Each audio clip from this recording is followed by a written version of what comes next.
revitalizing the downtown and promoting small business and economic development within the city.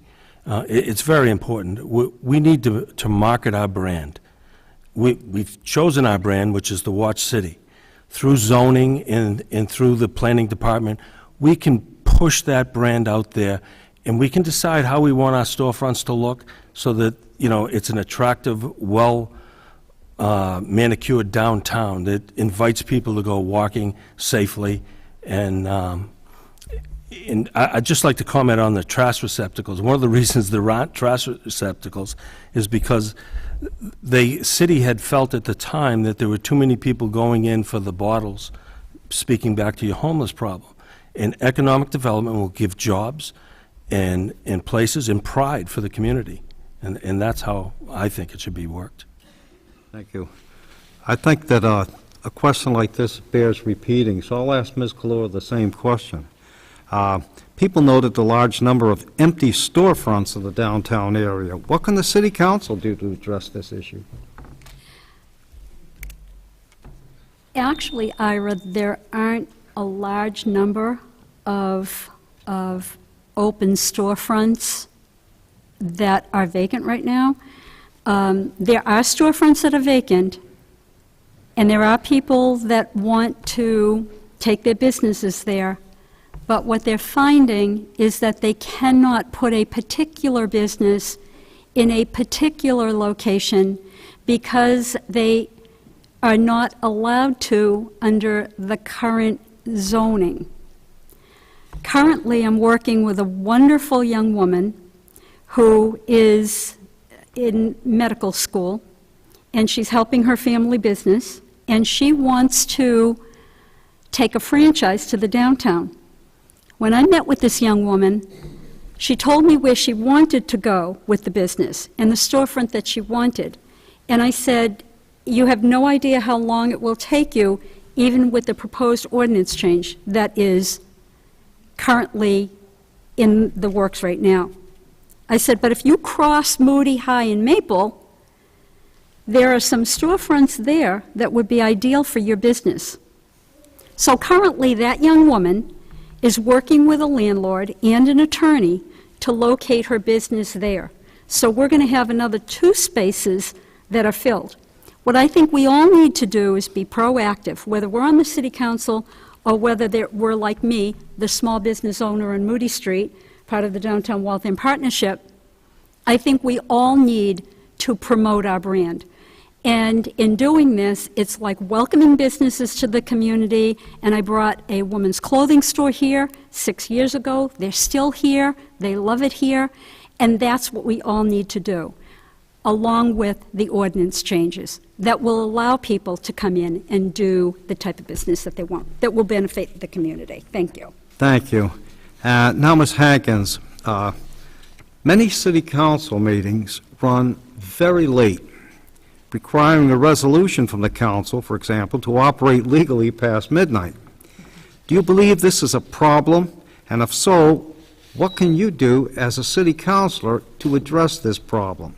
A chronic issue of city council meetings running late.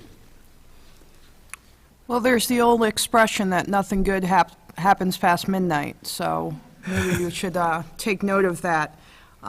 This is a concern. When you're passing a budget at 3 a.m., that does not give me confidence. There's certain things you can do, and if what's on the docket is on the docket, and public hearings, there's a certain level of no control over, how many people are going to come and speak, and but you can control the things you can control, and one thing is looking at the earlier meetings times, which I know they've already addressed. The other thing is city council meetings sometimes, well, it's 8 o'clock start now. Business might not get kicked off until 8:30 because they'll do, bringing in the Boy Scouts and, all these various ceremonial things. We should be getting down to business. It's a city council meeting. If we want to have show and tell, it should be for a different time. The other thing is just to, promoting transparency is something that's been a big issue to me.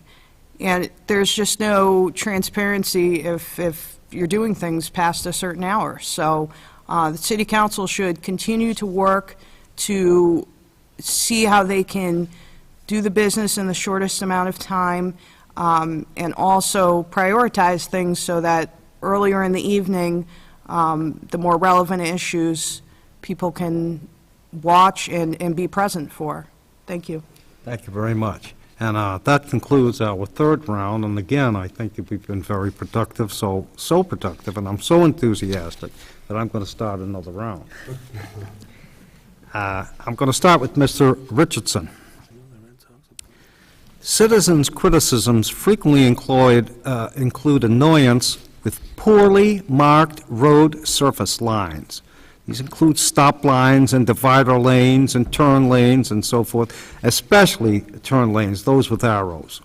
What can the city council do, and what should the city council do to address concerns such as these? Poorly marked road lanes. That's a great question. I think that the zoning and the master plan that candidate Cardello spoke to earlier is key to that, because much like him, I agree, the roads are atrocious. There's potholes everywhere. There's construction going on one week, and then it's off the next, and then it's back on a month or two later.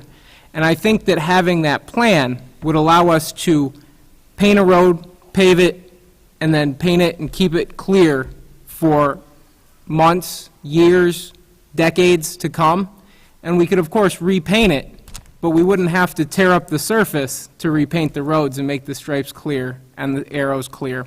And I believe another way to improve communication on the streets is with signs next to the road. So that's how I would suggest improving those aspects of it. Thank you. And I'll move on to Mr. Vidal. This is almost an opinion question, but you can back it up by specifics. How effective has the city been in preserving and maintaining public land, especially public land for sites for public recreation? Thank you. Again, it is an opinion, so I think the city has been doing an okay job with that. I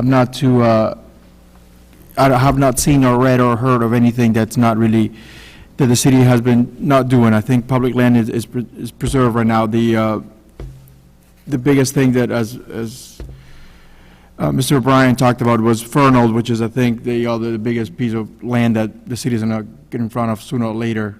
But I think overall the public land protection from the city has been just fine. Thank you. Thank you. Mr. Cardillo, many feel, and several individuals have expressed this thought this evening, that diversity is a community asset in Waltham. As a counselor, what would you do to meet the needs of our diverse community? How would you encourage the city to capitalize on the asset of diversity in the community? Well, I think I'd work especially with our city employees who are diverse. We have a number of diverse employees, even on the fire department, police department, and through those, we could build teams maybe and go out into the community to get them involved, to get them in community policing, to get them into our citizen fire academies. And that would be my first thought on that area. Thank you. Ms. Calora, I'm going to repeat a question that I asked previously of Mr. Richardson about the road surface marking. People have commented on the lack of proper marking for lanes, especially turning lanes in this city, and stop lines. What could or should the council be doing to address this concern? Thank you. I'm so glad you gave that question to me. On an annual basis, as a city councilor, I made calls over to the transportation department because on Grove Street, the markings on the crosswalk leading from one side to Sacred Heart Church, I would make the phone calls every year for them to come and paint the crosswalk so that the legally blind nun could get to church. So while they're out, they will add on whatever people request, if at all possible, with that crew that day. But what we can do is take a cue, again, from other cities and towns that have actually laid down the rubber paint. It lasts longer, it's durable, it's visible, it doesn't fade, and instead of doing the markings once a year, you only have to do it once every couple of years. As far as the lanes themselves, I can tell you last night I came down Lexington Street and the car in front of me had to swerve because as you're headed south on Lexington Street and you turn to follow the rest of Lexington Street at Taunton Pond, you're on oncoming traffic. So I think those need to be moved over. So there's tweaking, there's just exploring other types of paint and rubber that they can use to make it last longer and be more visible to people. Thank you. Thank you. My next question will be from Ms. Hankins. We have a large group of people, and only 50% of them will be selected for service on the council as councilors at large. So it's imperative that candidates distinguish themselves with a personal or individual trait or accomplishment or something of that nature. So I'm going to ask you, what personal trait or credential of yours do you feel will make an immediate and important impact on your council service? A single most trait or credential? Well, certainly, as a small business owner in the city, servicing other businesses, I have a real ear to the ground on what's going on and their concerns. But most specifically, working on the Downtown Waltham Partnership, I'm currently working to revitalize the downtown. I can take this experience and bring it to the city council and continue the work that I'm doing on some of the great projects that we have going. But more than anything on my resume, anything like that, I bring a passion for this city. I love this city, and uniquely, I came to love this city as an adult. I wasn't born here, I wasn't raised here. I came to love this city, and I want to bring that passion and energy to the city council.